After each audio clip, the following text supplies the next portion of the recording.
Hey, y'all, welcome to the Why Podcast, where why is always the question, and you're in the closet with your girl, Celeste Frey. Hey! So, I want to talk to y'all for a little bit, because this seems to come up more often than not, and I know we all go through it. And if you say you don't, you're lying. We all do. We have those moments. The older we get, though, the more we appreciate who we are, and we show up for ourselves so it doesn't bother us. So today, we're talking about something that hits you right in the chest. Because it doesn't matter how confident you are, how strong you are, or how much work you've done for yourself, a setback can shake your whole family, your whole universe, your whole world, your whole identity. One bad decision, one failed relationship, one missed opportunity, one embarrassing mistake, and suddenly you start wondering if you're still enough. So for today's why, we're digging into a question that sits heavy on the heart. Why do we question our worth after setbacks? Because the moment something doesn't go as planned, we start wondering if we're the problem. When sometimes the breakdown is just the setup for the breakthrough. So let's break that down. Start with my first point. We attach our identity to our outcomes. Ooh, hold on. When something falls apart, we assume we did too. We don't separate the event from the person, we merge them. So instead of saying this didn't work, we say I didn't work. We don't realize that failure is a moment, not a mirror. How many of us have been learning more how failure is just the lesson and you get back and keep going? That has been a process for me. And one of my songs that always got me through, especially in my 20s, it's Donnie McClurkin. We fall down, but we get up. I was like, yes, we fall down, but we get up. For a Savior shines the sinner who fell down and got up. Oh, man, that song would hit me hard. Because it used to be I didn't work. I didn't do enough. I'm not enough. I'm this. It was at one point looked at as a failure. I got pregnant when I was a teenager. I'm never going to amount to anything because I'm a teenage mom and my life has just begun. I'm still young. I tell my kids I'm young. Baby, I'm young. I have a lot of life left. Let me tell you something. We're going to make this happen. So anything that's a failure or a no, that's actually like, oh, how can I do this better? Let's do it like this. That wasn't a failure. It's a lesson. And we all go through it. But our identity is not our outcome. The outcome is just the outcome, good or bad.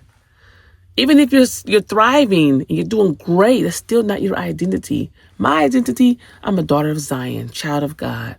He made me so, uniquely me. I am that I am because I am in Him. My experiences are my experiences, and they were uniquely my experiences, and they will continue to be. I'm sent here for a purpose that I'm going to continue stepping into every single day as He is guiding me in this life. The outcomes, whether good or bad, I will continue striving to learn from any setbacks to be better tomorrow than I was yesterday and to be present in today. So, and I talk to myself, I give myself these stuff. I hear some sayings, I hear it and I love it. I give myself permission to be okay with it and to move forward. It's okay. And there's nothing you could do about it because it's already passed. What you can do in the present is just do better. That's it. That's all we can do is show up and do better. So we have to make sure we pay attention to that on how we're seeing and viewing our identities. We grew up equating achievement with value. I did this, so I'm valuable. Many of us were only praised when we performed. Good grades, good behavior, good accomplishments. So as adults, when we stumble, that old programming kicks in. No achievement means no value. Your worth becomes tied to your productivity instead of your humanity. As a parent, I'm telling you right now, try to make sure that I do not do that. I know my daughter said one time, you get on me when I'm doing something bad, but when I'm doing something good, you don't praise me. Not praise me, but give me the good compliments or whatever. Which is, again, and I'm not being insensitive. It's not true. Not completely. And what I mean is, when my children do good, I always say, oh my gosh, you're amazing. You did great. I love that. I do give them big ups. When they mess up, I do get on them. I do get on them. And I'm like, cause you know better. And what I mean when I say you know better is that if I've gave you modeling and I've showed you how to do it and how to go about it, and we need to be practicing it, and we've practiced and you still revert it back, I'm like, you know better. Right? Sorry if I scared anybody out there that has to like your mama, but I do expect more. I'm not going to hold your hand and baby you if I know that you have more in you. Now, if you tell me you don't have enough, well, let's find enough. Let's find more, because I don't just like to lean into excuses. I don't accept that as a parent. I don't accept that for myself. I don't. What's the excuse? Girl, please get up, press record. Put some makeup on if you need to. Get dressed. I mean, you're in your closet full of clothes. My closet is busting at the seams. Stop. No excuses. No. So I know, not to get off track here, we get, good behavior, I was a great kid. And, I got good grades when I wanted to. I remember I always got accepted into every college prep program because I wanted to always better myself. And I remember one time the counselor was talking to my mom and was saying, your daughter is brilliant. She does great without even trying. She's brilliant, but she doesn't want to apply herself more. And yeah, I was going through some childhood trauma. I was going through some stuff at the time. I didn't give a damn. I'm going to give what I want to give. So, but I needed to learn how to not attach my value to any achievements. And y'all can't either. Some be like, I remember I had an auntie. I have a master's degree. Her value was attached to her education. I'm the only one in college, or I'm the only one who graduated, and I have a master's degree, or something like that. Which everybody in my family has, not everybody, mostly everybody in my family has gone to college. And I never forget. I keep things from me under wrap. I'm just me. And I remember my aunt saying to my sister one time, when my sister had graduated from college, she was like, "Oh, we're the only ones of our sisters that's graduated from college." Being funny, trying to throw shade at her sisters, and my sister was like, "Celeste got a master's degree," and she was like, "What? She does? Oh." She's like, I didn't know that. Well, my sister don't attach her. She don't go out saying or attach her value to her achievements, and I don't. I do not. Nope. Because that's something that I did for me to better myself, for my family, so I can get jobs to take care of my family, or get jobs to help invest in my future, which are my goals of being, continue to be the serial entrepreneur that I am, and to grow these businesses for my family so they can take care of their family when they're older. I mean, it is what it is. But people do that a lot. So when those achievements aren't there, or are no longer being praised, they don't know how to see themselves or how to be. Listen, we are people. And this is a trip I was just telling my coworker. I was like, I don't know if it's because, I know how I am. I don't know if because I'm a Libra. We be getting all caught in these horoscopes we don't need to be. I don't know if it's because I'm from Oakland, San Francisco, Oakland Bay Area. I don't know. I said, but girl, I don't trip off people like that. I just know for me, I talk to everyone the same. I'm the same way with everybody. I've met multi-million-dollar CEOs and been having conversations with them. I met celebrities that people will fan out over.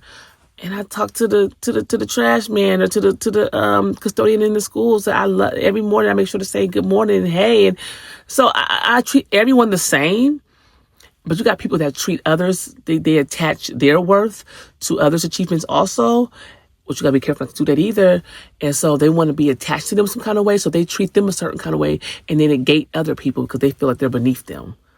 others that they feel are beneath them. Oh, I don't have to say good morning to them or hi to them. It's just like, we're humans. We're humanity. Hi. Say hi to everyone and treat everyone as you would want to be treated. The Father didn't say, okay, so treat the ones that got money like they got like they're important, and then the ones that don't have anything, treat them like dirt. He didn't say that. I can't even remember the scripture what he did say. But, hey, I'll try to find it and put it in my notes or something. Cause what? So we can't be attaching our value to our achievements. That makes no sense. No, we're not getting anywhere with that one. Rejection hits the deepest wound. Belonging. Everybody want to belong to something or somebody. I'm gonna tell you right now, I'm a lone wolf. Just period. I belong to me. I belong to the Father. I enjoy that. When someone walks away or says no, we don't think they weren't for me. We think, I'm not good enough to stay for. Rejection doesn't just touch your ego. It pokes at that fear that you're unlovable, replaceable, or invisible. Shoot. Let me tell you something right now. And I say this all the time. I lost my late husband. We had a lot of ups and downs. We were married for almost 13 years before he passed. 10 of those years was a lot of work. We got to year 10 and it started getting a little bit better, and then he passed away a few years later. So it's like, dang, I look at life through a different lens. That's why I say all I have to say. I look through life through a completely different lens. My current husband now, we have our moments, our ups and downs, but I'm very candid with him and like, hey, if this doesn't work out, it's fine. We have 2 kids together, we can make it, we can co-parent, we can move forward.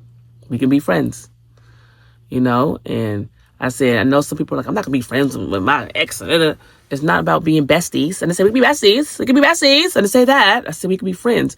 Co-parenting, we have to learn how to co-parent with one another. Hey, I can't get the kids today. It's okay if you go. Yeah, cool. Have great grounds for communication for the kids' sake. I'm not so caught up like I was when I was younger. Like, oh my gosh, if this doesn't work out, life is over. And everybody's going to say I'm a failure. Nah, I'm like, if it doesn't work out, it doesn't work out. Life is too short to be sitting up here worried about what somebody else is thinking, or sitting up here staying in something that's not working. If it don't work, it don't work. Period. And it goes for both of us. If I'm too much, let me know. You know what? You're a little bit too much for me. That's what I wanted in my wife. I'm not going to play small and dim my light to make someone else's light shine brighter. I'm not doing that. I wasn't sitting here to do that. At some point when I die, I'm gonna be in the casket like my brother Wallow said. Caskets ain't got bunk beds, bro. We ain't going together. I'm just saying, and that's true. So I don't. If I get rejected, that's something about what I know about myself. I don't care about rejection. It don't make me feel any other way. But okay, cool. It wasn't for me. Move on. Some people crash out. I remember I was going for a job a few years ago. I interview very well because I'm me. I'm not putting on a facade. And it came down to me and this other person. And he said, we're going to go with the other candidate because they have a little bit more experience. Because I didn't have any experience. And I'm like, all right, cool. You guys had me like, oh my gosh. I was like, all right, cool. And the next job, I got it because I got some experience. And the way I got experience is I did the job I was going to do for free. I just did it to try it out, to say, oh, okay. So when they asked me, hey, what did you do to prepare for this interview or for this job? I did the job. It was like, whoa, wait, what? I never heard anybody do it before. Yeah, I wanted the job. I prepared for the job. So I did the job for free. So, and I got hired, essentially, right? You take those situations where somebody gives you feedback and you make it into, you magnify it. Oh, that was so fun. Oh, that felt so good just talking about that. Like, oh, they did do that. Thank you, God. Thank you, the Father. He's the one who gave me the idea. He's like, yeah, go ahead and do that. You just got to be obedient and listen. Rejection is, listen, it is what it is. You move forward, though. You learn from it and you move on. It's not going to kill you. It's not going to put you in the ground. Don't let it put you in the ground. Don't let that put you in the ground. Please. Like, moving on. Sorry, y'all. I'm sorry. These are serious topics. And I learned this in acting class when I was in Hollywood, that some things that are serious, I kind of laugh off.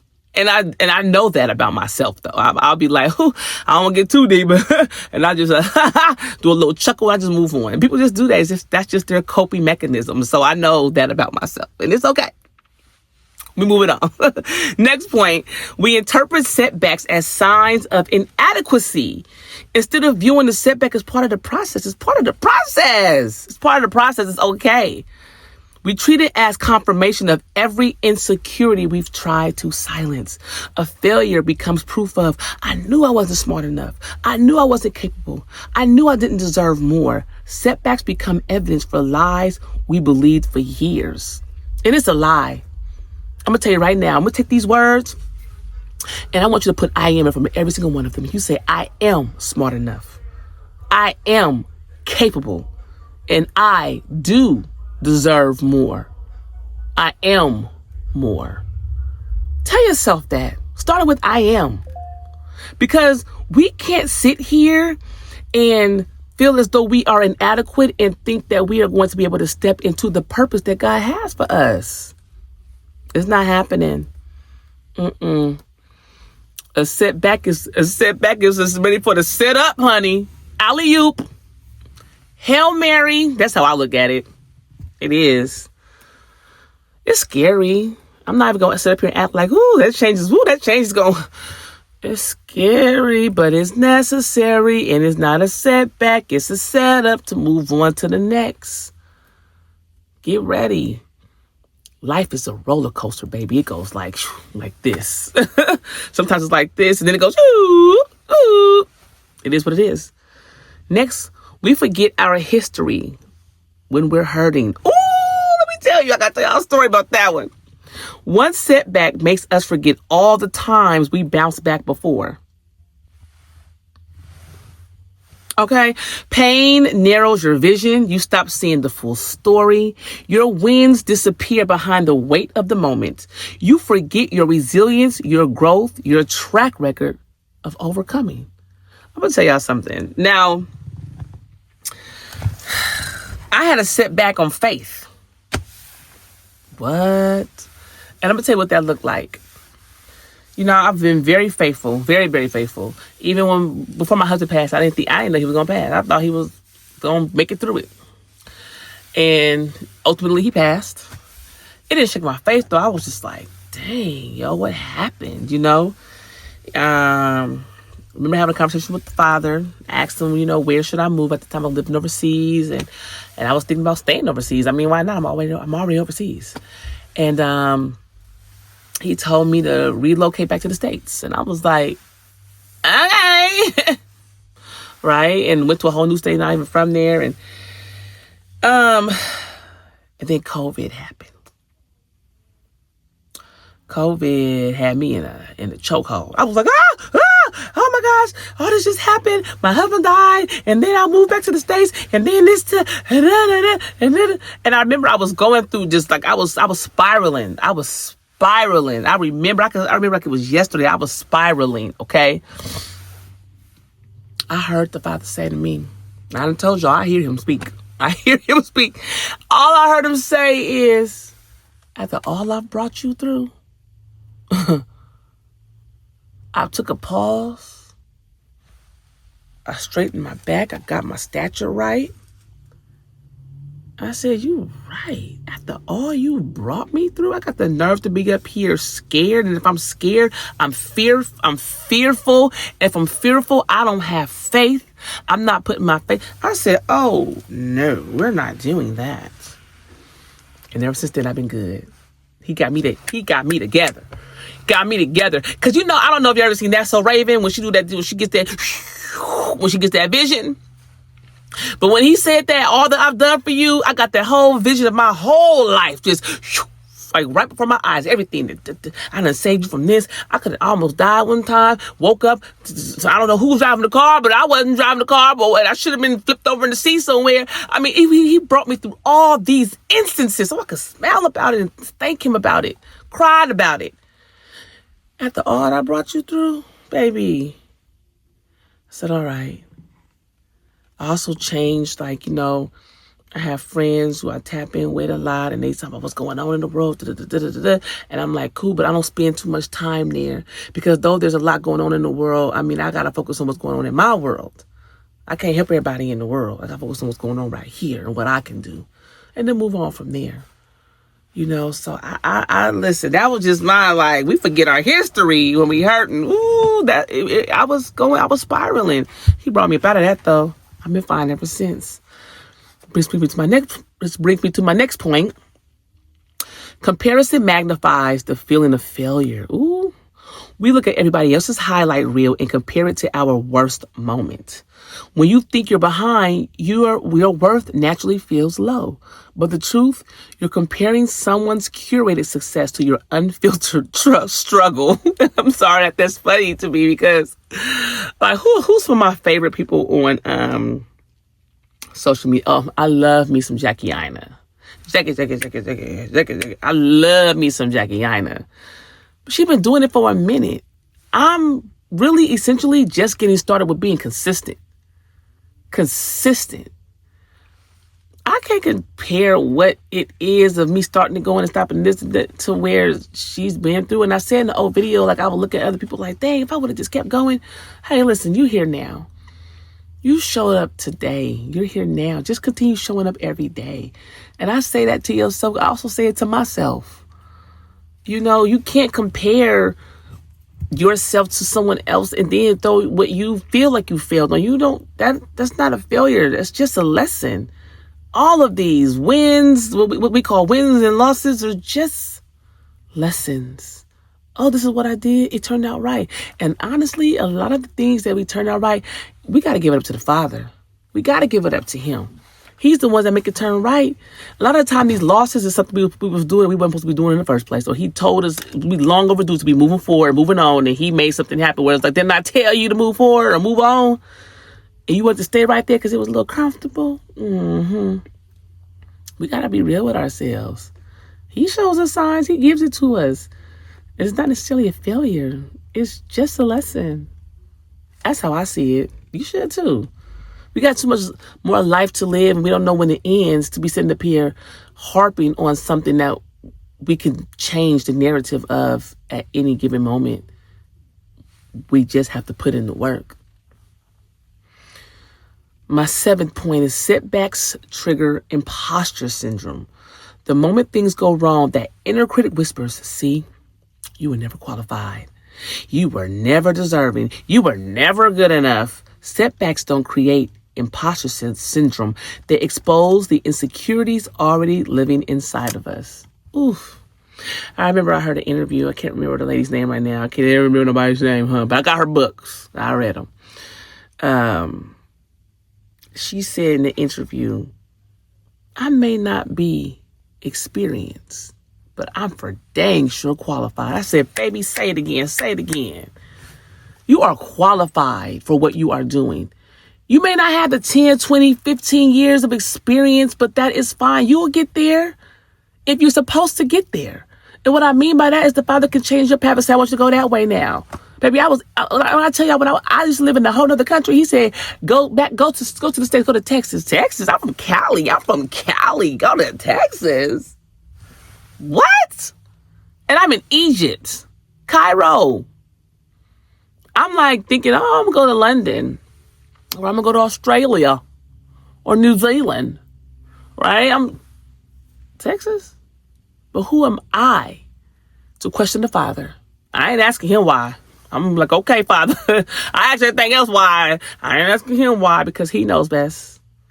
He knows what He wants for us, for His children. And I always listen and lean into Him. So, imposter syndrome, let me tell you something. We are our biggest critics. We know that. You're always deserving and you're always enough. And be truthful with yourself if you're giving enough. If you got what you got righteously, then it's deserving. Not that you lied and schemed to get it. Be honest with yourself. There had been so much talk about imposter syndrome. I'm not an imposter. And I don't have a syndrome. I am a daughter of Zion, child of the Father. He put me here for a purpose. I'm here. If I'm not experienced, I'm definitely qualified. And if I'm experienced, I'm both qualified and experienced. And when it's time for me to move on, it's not a failure. If you want to let me go, or I decide to leave on my own, it's time for me to go. It's more in store for me. I'm telling you right now, I feel a huge shift happening in my bone. I can feel it through my bones. I feel a shift happening. It makes me feel a little uncomfortable because it's uneasy. It's an uneasy feeling. And it's not a negative uneasy feeling. It's just like a change is going to come. And it's going to happen. Be ready. As much as you possibly can, because most times we're never ready. Most of the times we are never ready. But he got us. And he knows better. And we've gone through, he's brought us through so much already. So, for my last point, we think setbacks mean the end, not the turning point. We assume that if something fell apart, it's because it wasn't meant for us. But sometimes the fall is part of the rise. Sometimes the setback is the setup. Sometimes the closed door is the protection. But when you're hurting, it's hard to believe that. So we blame ourselves instead of trusting the process. Man, I used to, I don't want to say had closed doors. I had so many open doors, y'all. I sing, I write, I produce. And I had so many opportunities. And I didn't squander them. But the Father was always pulling me to go in another direction. And I listened to him. And somebody may look back and be like, well, you had that opportunity and you failed type thing. And it's like, no, I didn't. He just had other plans in store for me. And I decided to lean into the Father. And that's going to look like how it's going to look. My story's not over. I still sing. I still write. I still produce. My story's not over. And I don't have to put an age limit on it either. I used to put an age limit on everything I did. If I'm not this by 25, then I'm a failure. If I'm not this by 30, then I'm a failure. If I'm not... Stop. And we do that a lot when we're younger. Because it feels like this age, 42, at 19, felt so far away. But to now be 42 is like, damn, I was just 19. I still am young and vibrant. And people tell me all the time, you have such a young spirit. And I know I do. I stay with the times. You know. All these kids, I got kids in every age group, 25 down to 2. I'm always knowing what the slang is. 6, 7. All that. This right here just dated this video. That just dated this video. Those who watch this like, oh, I remember that time. But yeah, in closing, listen. Your worth has never been measured by wins or losses. It's measured by who you are when the dust settles. A setback doesn't shrink your value. It reveals your strength. It tests your belief. It refines your purpose. So the next time you start questioning yourself, remind yourself of this. You're not defined by what happened. You're defined by what you do next. And this setback, it's not the ending. It's not the ending. It's not the ending. It's the open. So listen. It's not the ending. It's the opening. Ending. What the hell? Anyways, I'm going to leave y'all with this as always. Question everything. Starting with why. Because why is always the question. And I'm out, y'all. Peace.